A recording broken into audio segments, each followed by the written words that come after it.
আসসালামু আলাইকুম রহমতুল্লাহ বরকাত। প্রিয় দর্শক, জুলুম করা, নিজে জালেম হওয়া অথবা কোনো জালেমকে সহায়তা করা উভয়টাই পাপ।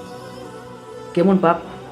বড় একটি হাদিসের মধ্যে রাসূলুল্লাহ সাল্লাল্লাহু আলাইহি সাল্লাম এই জুলুমের ব্যাপারে বলেছেন, ইন্নী হাররামতু যুলমা আলা নাফসি ফালা তাযালামু।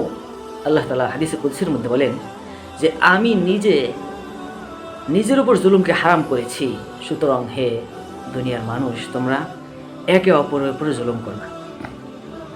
যে এমন একটি বিষয় যেটা আল্লাহ নিজে বলছেন যে আমি নিজেও জুলুমকে হারাম করেছি। আমি তো রব্বুল আলামিন, আমি সর্বশক্তির অধিকার, অমুক বড় আলেম, অমুক বড় আল্লামা, অমুক বড় খতিব, বিভিন্ন উপাধিতে আমরা ভূষিত হই এবং উপাধিগুলো নিজের সাথে লাগাই।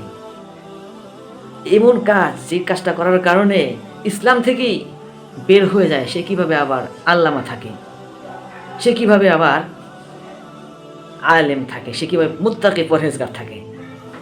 জালেমের সাথে উঠা বসা করলে তো সে মুসলমানই থাকতে পারে না, আর আল্লামা, পরহেজগার, তাকওয়াবান, আলেম এগুলো তো দূর কি বাত।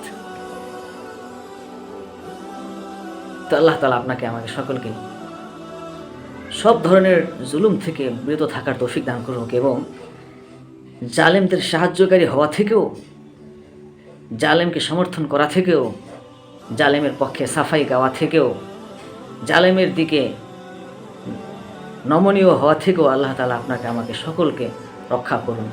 আমিন। ওয়া আখিরু দাওয়ানা আনিল হামদুলিল্লাহি রাব্বিল আলামিন। আসসালামু আলাইকুম ওয়া রাহমাতুল্লাহি ওয়া বারাকাতুহু।